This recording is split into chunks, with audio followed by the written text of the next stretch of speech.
So look at Gen Z and where they are right now. So by 2025, next year already, this is research that from last year. So things may have even shifted since then, but by 2025, Gen Z will make up 27% of the workforce. So what are Gen Z in the workplace like? So they value salary less than any other generation, and they see remote work as a top priority. They are the most diverse, with the Census Bureau projecting this government will be majority non-white by 2026, and this is nationally. I think in New Jersey, we're already there.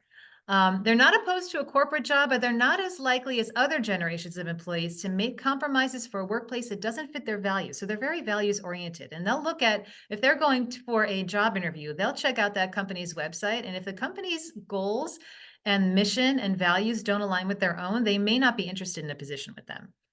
They care greatly about autonomy and work-life balance. Most would prefer to work for themselves in a startup, and about half report that they would quit their job if it interfered with work-life balance. So they're very interested in the gig economy, which makes sense because that is a growing opportunity for work. They value job satisfaction. They'd rather prefer to be unemployed over being stuck in a job that they don't like. And then finally, they consider it important for their employers to act on environmental issues. So they are very socially conscious. Employers are responding. Again, there is a lot of research done around this, and you can, a simple Google search will show you that companies like Deloitte and Accenture and McKinsey and EY, they are all doing a lot of research into making sure that their workplaces are Gen Z friendly. So in order to track Gen Z, employers need to know that they have to be ready to adopt at a speed of evolution that matches this external environment. So that means developing robust training and leadership programs with a real and tangible focus on diversity. So they're providing those flexible work options for their younger employees, following through on those commitments to DE&I, and committing to globally guided values and training them in future skills, which I'll talk a little bit more later on in the session. So we hear a lot of conversation around Gen Zers difficult to work with. We can't get them to show up. They show up late. They can't communicate. And there is research that backs this, these findings and these feelings that people have. So in a survey last year by resumebuilder.com, you see 74% of the managers and business leaders that they surveyed reported that they find Gen X more difficult to work with than other generations.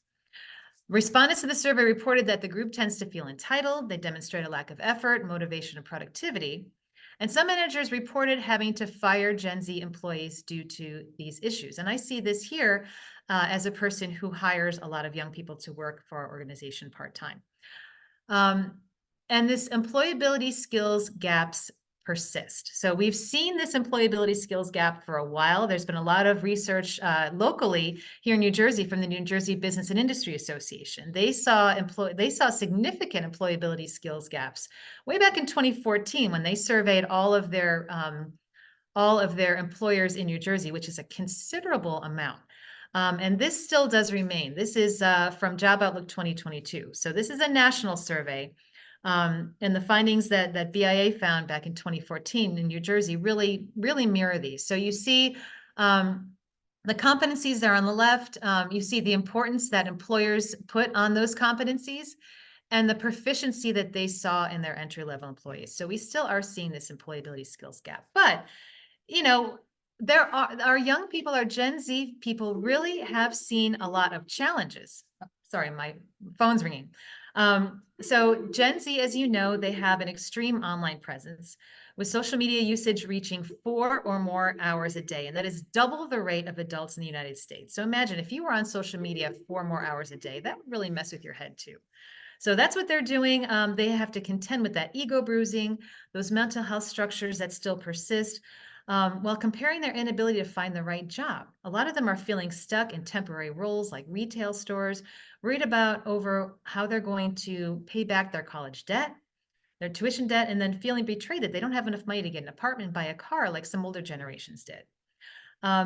With the COVID pandemic, students that were college students during COVID, a lot of those opportunities for part-time employment or internships or apprenticeships really vanished. So they lacked that experience to put on their resumes that some older individuals had. A lot of them finish college with a diploma in hand, but they lack those credentials and experiences. And if you go to look for entry-level jobs, even entry-level job postings look for years of experience. So they're kind of in that catch-22. So they're feeling really challenged. They feel like the labor market is really inhospitable. Um, and there's overwhelming concerns around a lack of jobs and financial security. Um, Add to that, around 60% of 18 to 25-year-olds say that they're likely to switch jobs in 2023, and that was up from 53% last year, according to a survey done by Robert Half. So lots of challenges. Now let's talk for just a minute about our Gen Alpha kids. So these are Gen Alpha kids. They are as old as the iPad. So these students were born right when the iPad came out. So if you're a classroom teacher in elementary or middle school, you're working with Gen Alpha. They are the most diverse and educated generation that we have ever had. They're going to want and expect their generational composition to reflect that of their employer. They're going to prioritize skills over degrees and real-world simulations and on-the-job training over classes. So they're being exposed to this now. As you know, you can learn pretty much anything on the internet. And young people know this. So they are actually sometimes upskilling themselves. You'll see young people teaching themselves how to fix a car or getting financial advice or teaching themselves a musical instrument just by going on YouTube. So they will be prepared to thrive in our tech-enabled workplace, but older generations are going to struggle to connect with them, as you may see that happening already. And again, they're going to see continuous improvement, and they're motivated by social media influencers. So the social media exposure really leads them to really feel that dopamine, like that dopamine, and seek continuous improvement that they see happening on social media. Okay, so I'm going to talk a little bit shift about some skills our students need for the future, and then we're going to make the connection between these skills and SEL. And I see some stuff in the chat here, so I'm going to just take a quick look at the chat and see if there's anything. Okay, great. Right, excellent. And if you've just joined, please feel free to say hello in the chat, or if you have any questions or an idea to pose to some of the other folks, please feel free to do that. Oops, what did I do here? Okay. All right, so let's talk about skills your students will need for the future. And anytime I do a PD session, I ask this question to our teachers, and they know, you understand about the skills that your students will need in the future. And you probably already know that a lot of those are the same as the skills that we build through social emotional learning. So as we mentioned a little bit earlier, the future of work is quickly changing. It's changed tremendously, even in the past year. AI has only been around, ChatGPT has only been around for not even a year and a half. And think of how everything has changed in that year and a half since ChatGPT started becoming popular. So the future of work is quickly changing, and it's really uncertain now, even more now than it was 2 years ago. Without knowing what types of jobs will exist in 10 and 20 years, how can we as educators or education providers or parents, how can we best prepare our students to succeed in this new economy and in life? So we're going to talk a little bit about how the history of work and how it's shifted. So when we look at our work environment now, when we look at industry now, a lot of people call it Industry 4.0. So that's the trend toward that interconnectivity, automation, machine learning, and real-time data. That's going to continue to transform our workplace, including changes in employability. So just if you go back, if you think about where we started, right? Back Industry 1.0, when mechanization and steam power within the weaving loom changed the way we work. Individuals were brought out of farms and fields and into factories. And then Industry 2.0 really focused on mass production, like the assembly line. So back then, if you look at pictures of assembly lines back in the 20s and 30s, you see people standing and doing the same thing repetitively over and over and over. So the skill set you need really didn't change. You learned how to do your job. You went in every day and did it. There was no room for collaboration, no room for ingenuity. It was the same thing every day. Then when around the 70s, 80s, when computers and electronics hit the scene, offices changed, and then we focused it with Industry 3.0 really on that knowledge economy. So that's when it really started to become important to get a four-year college degree. And so if you're like me and you went to high school and college, in the 80s and 90s, you recognize that there was pretty much two paths. You could either go right into the workforce, and generally that was a job that was relatively not a lot of room for growth. Or you could go to a 4-year school, get your 4-year degree, your bachelor's degree, and then go right into a job after that. Obviously, now it's changed. So when we're looking at Industry 4.0, the Internet of Things, all these networks, again, this changes everything considerably.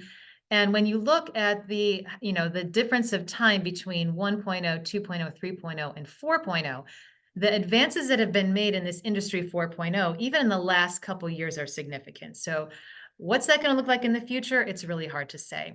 But let's go back to SEL. So when we think about our future roles, right?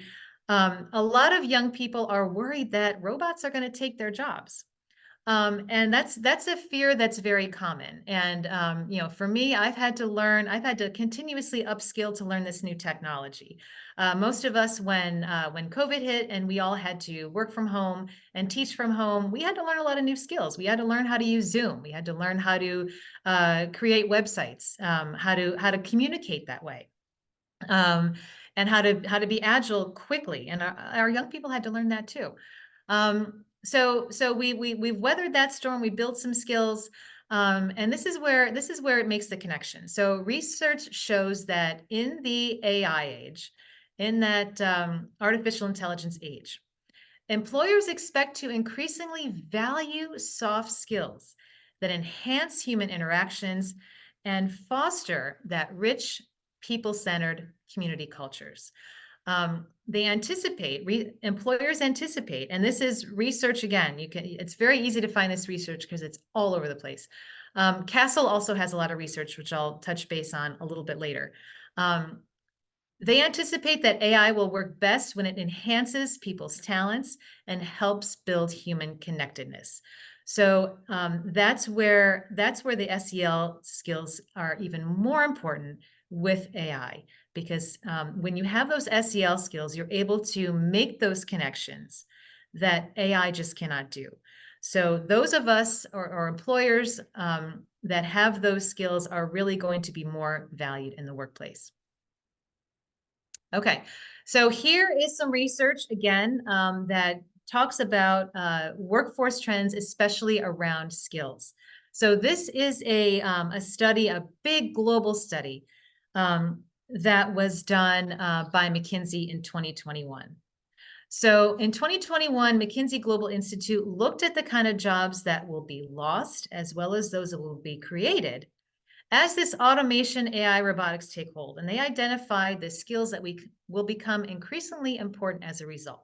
So they discovered, which I think we all kind of could understand, that need for manual and physical skills, as well as basic cognitive ones, those are going to decline. So those are the skills that AI can really do.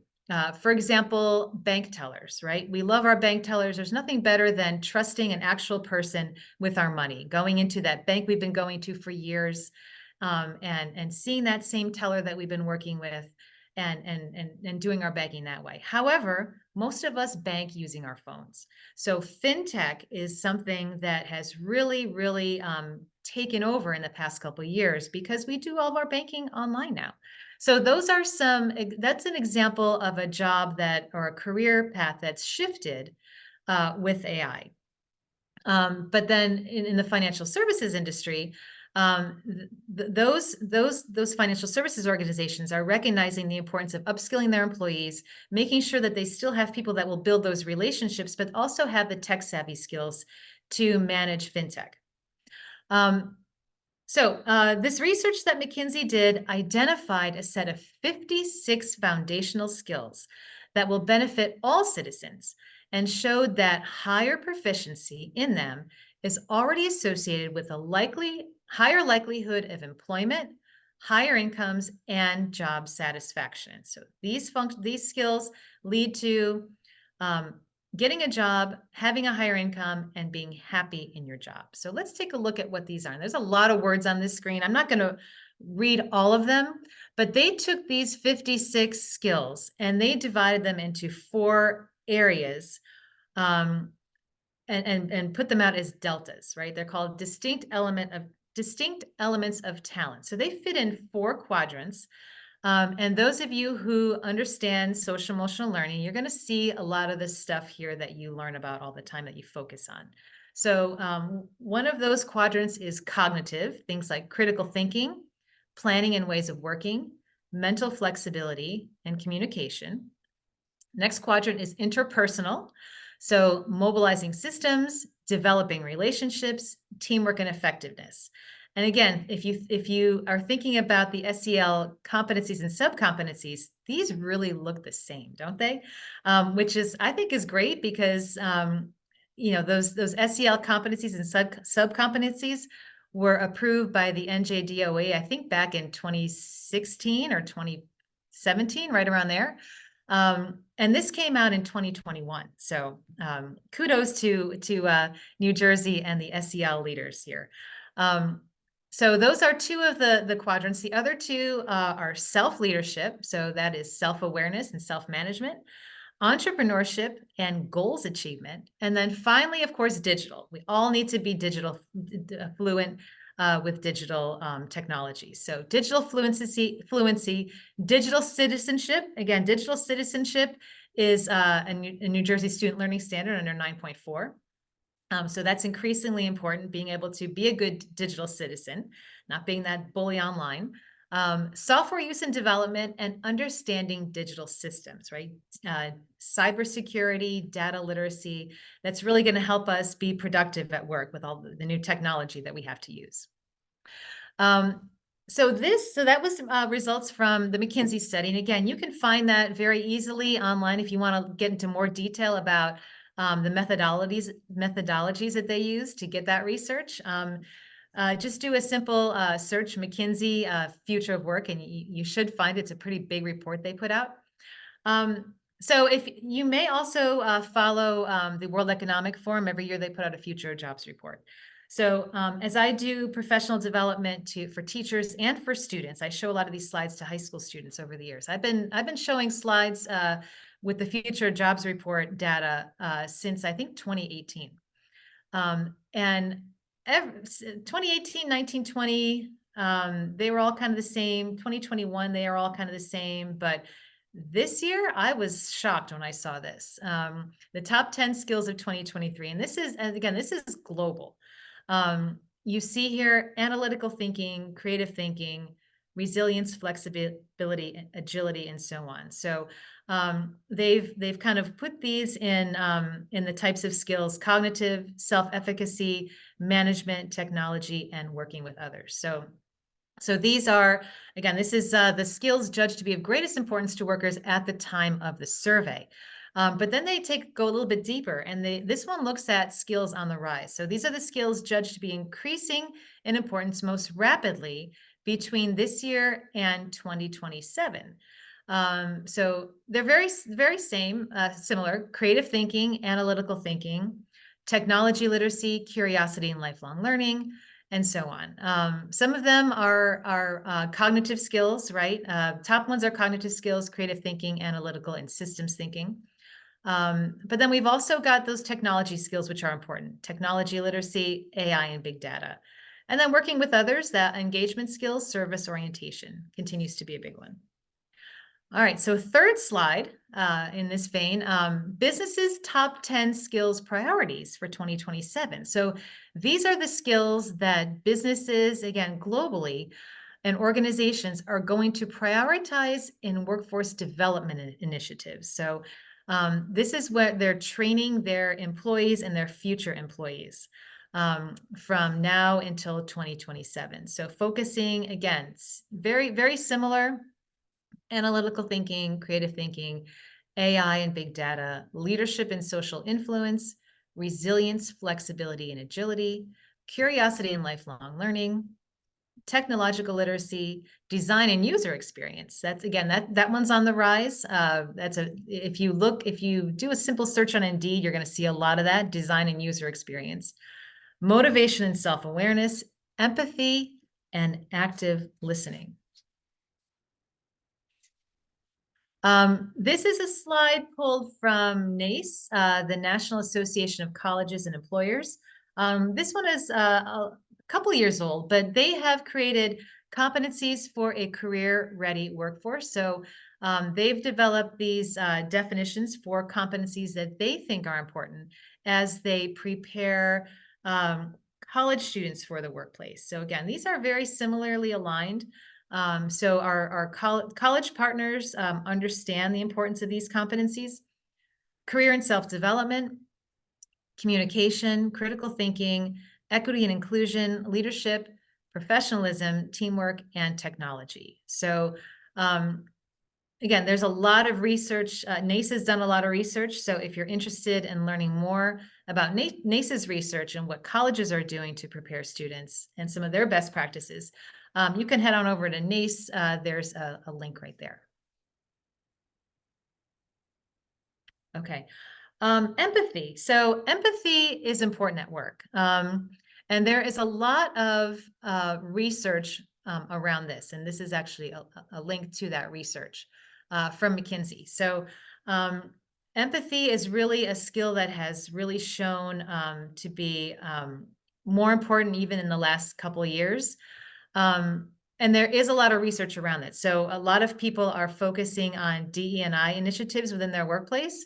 And a lot of it goes back to empathy. So employees who believe that their organizations and especially their managers are empathic tend to call in sick with stress-related illnesses less often. They report less burnout.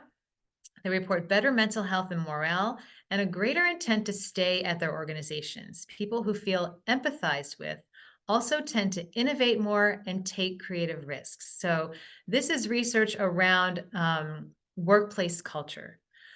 If you are working in a district that puts a lot of focus on school culture and climate, we know how important that is too, and you see the effects of that. So that also translates to workplaces. And good leaders and managers are really leaning into this and taking a greater focus on culture and climate within the workforce. Okay. So now we're going to talk a little bit about lifelong learning and why that's important. So this stat really jumped out at me last year, and this is also taken from the World Economic Forum. 44% of workers' core skills are expected to change in the next 5 years. So just when we thought we could relax and be happy with our skill set, well, guess what? Chances are those core skills are going to very likely change, just as they have in the past couple of years. So how are employees responding? They know that upskilling is essential. So companies and workers alike are recognizing that work will never be the same again, and that continually upgrading skills and capabilities are essential. And this is a stat from one of Deloitte's recent surveys. I think this was from last year. 74% of organizations say that reskilling their workforce is important or very important to their success over the next 12 to 18 months, while 53% say that between half and all of their workforce will need to change their skills and capabilities in the next 3 years. So I know a lot of us, I take classes on LinkedIn Learning. A lot of us can go on Coursera. Knowledge is very easy to get now. We don't necessarily have to go to a class. And a lot of it is free. So for our young people, opportunities to upskill even as a high school student, those opportunities are available. And I think our young people recognize this. And this will continue, and especially in the workforce. On average, companies estimate that around 40% of workers will require reskilling of 6 months or less, and 94% of business leaders report that they expect employees to pick up new skills on the job. So a lot of it is on the job learning, and that's always going to be the same. And most of us really learned a lot of stuff on the job. Some of these things like classroom management and how to deal with specific students, you really kind of learn that as you're working, and that really is the same for all industries, and it will stay the same. But you know, with the advancement of technology, reskilling is going to continue to be important. So that's why when we think about being a lifelong learner, right? We use that word a lot, being a lifelong learner. A lot of times, I see if school districts will have that in their mission statement, that they want to educate a generation of lifelong learners. And there is a lot of importance within that statement. It shouldn't just be a statement that looks pretty on a website. It's got to be something that you really focus on as a school district, as an organization, as a teacher, as a school administrator, as a parent, to really promote lifelong learning, because it is going to be crucial. So the future of workforce learning, what does it look like? It's experiential. So connecting to human emotion and relevant experience is key to committing learning to memory. It's work integrated. So providing learning to employees when they need it during their day-to-day work makes learning more applicable, efficient, and memorable. Workplace learning is going to be blended, right? So delivering learning through a mix of digital and hands-on experiences makes it more accessible and scalable. And again, lifelong. So offering PD and professional learning opportunities that contribute to workers' ongoing future employability ensures that workers remain relevant and perceive the learning as having a particular value. Okay, now let's go into SEL and career readiness. So what is the connection here? So those of you who know, I have a feeling that everyone who has joined here, you already have a pretty good grasp on SEL and what it is, and you understand the importance of it. So these are the skills for work and life, the ability to communicate and collaborate effectively, including with supervisors, coworkers, and others. Knowing how to cultivate relationships with mentors and others who can support them in their career path in life, developing and staying a sense of purpose and belonging, that's key, and I'll go into a little bit more detail about that later. Being mentally and physically healthy is key for work and life, and then being civically engaged and culturally responsive. And this is research that's taken from a really great report that Castle did in 2022. So here's the crosswalk, right? So we have our SEL competencies there on the left that you're probably familiar with that, and then how they translate to those skills that we've been talking about all morning. So all afternoon, sorry. So self-awareness leads to positive attitude and flexibility. Self-management leads to people having a strong work ethic. Time management, showing up on time, right? Being organized, being adaptable. Social awareness helps people at work understand how to respect individual differences and how to work with people of different backgrounds and cultures. And that's key, because as you know, when we go to work, we're going to be working with people who are very different from us. And so we have to understand how to work with people who are different. Relationship skills, conflict resolution. How many times do we encounter conflict at the workplace? All the time. And so when we build those relationship skills as part of an SEL program in middle school, elementary school, high school, we're able to better deal with conflicts when they happen. We're able to be better managers if we're in a management role. And then finally, responsible decision making, right? That leads to being able to reason, being able to think critically, being able to make ethical and sound decisions, right? Key for a leader, right? Ethics is so important for all employees, but especially at the leadership level. So that's how that SEL competencies really leads to being able to be an ethical leader and an honest leader. Okay. I could look at this slide forever. I think it's fascinating. Okay, so let's talk a little bit about the systemic integration. So systemic integration of SEL with career and workforce development efforts is an essential method of preparing all students for that post-secondary success. So research done by Castle, which again is the Collaborative for Academic and Social Emotional Learning, finds that educators, parents, students, and employers agree that SEL is critical for preparing students for life and work in the future. So this is the framework that they have, this developmental framework. It aims to assist all states. So they gave these out to states and SEL providers seeking to integrate SEL with career and workforce development efforts systemically. So in order to support school districts and schools in preparing students for post-secondary success. So you see the green arrow down there. This is how SEL can be integrated into all career and workforce development efforts. So this kind of integration can happen in a couple ways. It could happen through SEL instruction during career and workforce development activities. And it could also happen during career and workforce experiences as opportunities to practice emerging social and emotional skills. So here is an example of workforce development efforts, how to successfully integrate SEL into those efforts. So this is a framework. If you see that it organizes these efforts into 3 kind of developmental categories. So you'll see exposure and awareness, and these are activities that can begin in preschool and elementary school. So having those career days, having class guest room speakers, field trips, and exposure through literature. So if you are in an elementary school, having a career day is really helpful. If you can engage members of your community to go in and speak to students, even just for a short time, or it can even be done virtually. This really gives young people that exposure and awareness of different career opportunities that are out there, and also some of the skills that they need to be successful.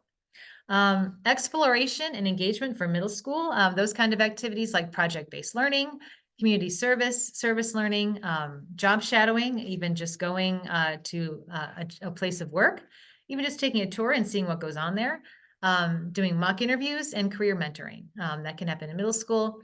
And then finally, high school, immersion, participation, and preparation. So obviously, CTE and career development courses, identifying general SEL skills that are transferable across specific careers like we talked about earlier. Opportunities like work-based learning, career pathway programs, internships, externships. Now, I know that these are very hard to come by, and they're very hard to make happen. A lot of it has to do with transportation. Transportation is difficult. Buses, there's a bus driver shortage. Scheduling field trips, getting kids out of the classroom is challenging. So there are other ways to do this in class, but again, if you ever have opportunities to get students out of the building and into a workplace, again, that really does make a big difference. But when you can't do that, there are online opportunities as well. Okay. So here are, sorry, I'm back. So these are ways to integrate SEL and career education to prepare students for the future. So again, this is taken from Castle's report. You can develop a shared vision of student success that implicitly integrates SEL and career and workforce development. So this would be done probably at a district level or at a school building level, or it could even happen just in your classroom, having your shared vision of student success.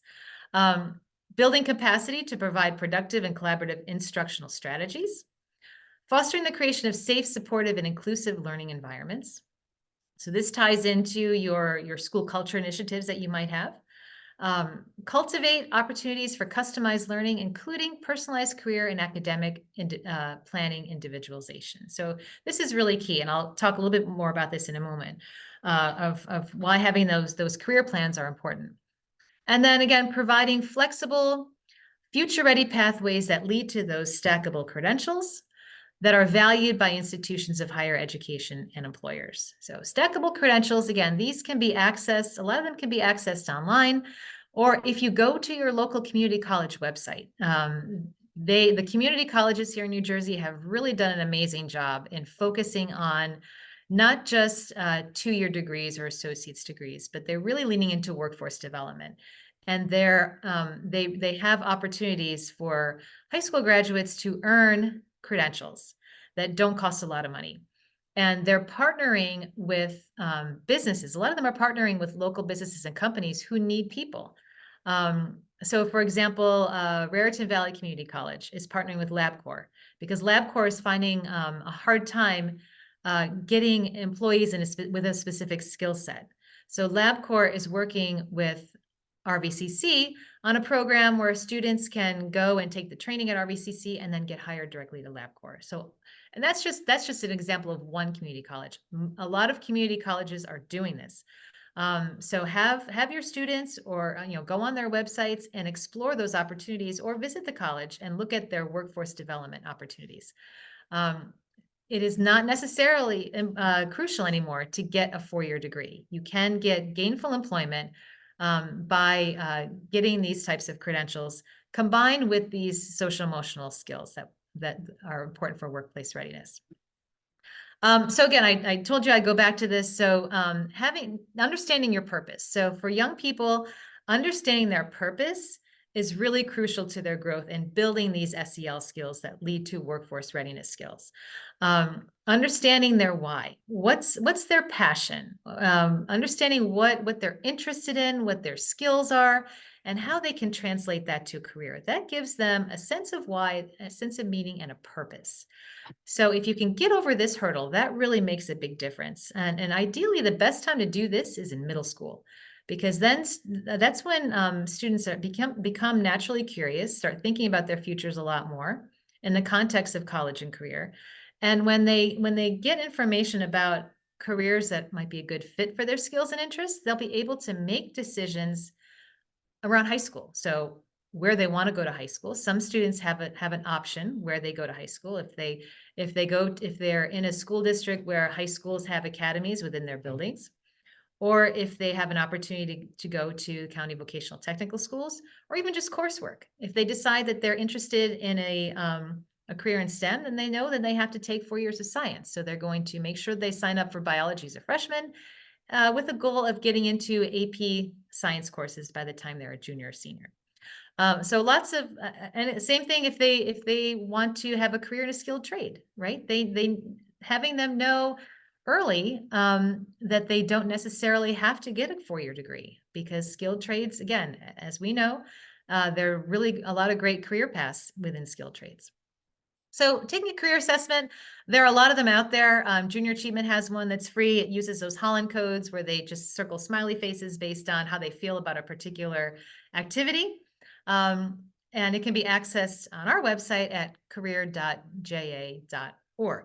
But again, there's a lot of good ones out there. Guidance counselors, you probably have the one that you like to use.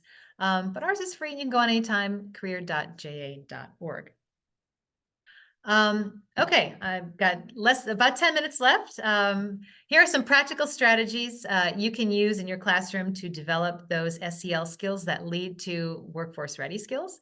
But again, if you're in the chat room and you've got something great that you want to share, please put that in there. We love to hear from you. You're the ones that are doing the work. You're the ones that are in it. So if you've got something you want to share, please go ahead and post that. But really, I know you've probably heard this a million times. And I know Liz gives a really great analogy about if you're in a plane, put your oxygen mask on first, right? So if you're an SEL provider, that's crucial. Put your oxygen mask on first. It's hard to do. We're so busy. We're so stressed. But think about how can you build more wellness into your life? There's hacks we all have. I've decided I'm going to go to bed every night at 9 o'clock at night. And going to bed at 9 o'clock for me, I get up at 4:30. That's when I'm productive. I'm less stressed. I'm less tired during the day. I downloaded an app on my phone, which gives me resources. If I feel stressed during the day, I can just tap into that. So we've all got some strategies that we can build. Maybe getting more exercise. Again, I know it's tough, but it does start with you. So if you are able to bring some more wellness into your own space, you'll be able to you'll be able to bring that into your classroom. Another practical strategy is imagine your classroom as a workplace, right? So this is if you model the time in your classroom as time on the job. You can let students create group operating guidelines, students that are old enough to define professionalism and how we work together. If you create an environment where students are listened to, and if they feel like their opinions and ideals matter, they'll feel like their classroom's a community, and they'll lean into that. When challenges happen, think about ways that discipline can build those instructional bridges, and engage your students in problem solving when you can. Lean into your school or district's existing SEL programs and curriculum. So if your school already has an SEL program or an SEL initiative, that's great. If they don't, SEL4NJ is there to help you. So please, go on our website, SEL4NJ, and there's all kinds of resources there and things to help you promote this within your school district. A couple of more free resources that Junior Achievement has. Again, this is not a commercial for JA, but we do have some free stuff that you can use. We have a new program called Career Ready. This is for high school students. It can be done at the end. It's a great end of the year thing. It's self-guided that students can access anytime on their device. They work at their own pace. So it's a great end of the year thing. And students can earn a JA's Career Ready badge. So it's a badge that we will give out if students complete a certain number of activities. And they can put this badge on their LinkedIn profile, which tells an employer that, hey, this student has the skills that we are looking for. If you're interested in that, I'll put my email address at the end, or if you want to just scan that QR code, that'll probably take you right to our registration form. Again, the program's free. Be done anytime. It's for any high school or college students. College students can do this too, or even a smart 8th grader can probably tackle it. But these are what some of the modules look like. With that, students can choose among any of these self-guided modules. They're all interactive. They take about 15 minutes here. But we've got about, I want to say about 50 or 60 modules on here that students can choose from. And that's just part of the program. All right, so again, just to wrap it all up, whatever we decide to call it, if we call it work readiness, or if we call it professionalism or soft skills, employability skills, transferable skills, there's a lot of different acronyms, nomenclature around there. But that kind of behavior is really learned over time. It's something that we can learn, right? Anybody can learn it, but it does take some time and it does take practice. So whatever subject you're teaching, if you're a teacher, if you're a service provider, you can incorporate some of those life skills, which provide the important tools for development, like independent thinking, how to socialize, how to make new friends, and how to take action in situations that require acceptance of adult responsibilities. So on behalf of all of us at SEL4NJ and my colleagues here at Junior Achievement, thank you for listening in. Thank you for participating in this. If you have any questions, or if you'd like to follow up with me, there's my email address. Please feel free to shoot me a line. But again, thank you for joining and recognizing the importance of SEL for your students as far as work and career readiness. So on that note, I will turn it back over to the program moderators. Perfect. Thank you so much, Christy. That was so fascinating. And I have to say, I've heard you speak on this a number of times, but it's always full of new information, and the applicability of this to all of us is just really profound. And I think that the more that we realize that the world is changing, and that the skills that we all know, we're sort of the choir, know, have really create the foundation for thriving, is what will continue to create the foundation for thriving in the future. So this presentation was just fabulous. And in the chat, we've had a couple of questions about whether the presentation will be available. And I just want to make sure that you're okay. What we have been doing is recording the presentations to put on our YouTube channel, and then possibly the PowerPoint itself. Oh, you're muted. You think I know by now, right? Like I don't have, I I talk about them, but I keep forgetting I'm on mute. So yeah, I'm happy to reach out. I can provide the slides, or if anyone wants links to the research, please shoot me a note. I'm happy to chat with you. Fabulous. Really appreciate that. And so thank you. So appreciate not only this presentation, but everything that you do for everyone. So thank you, Christy.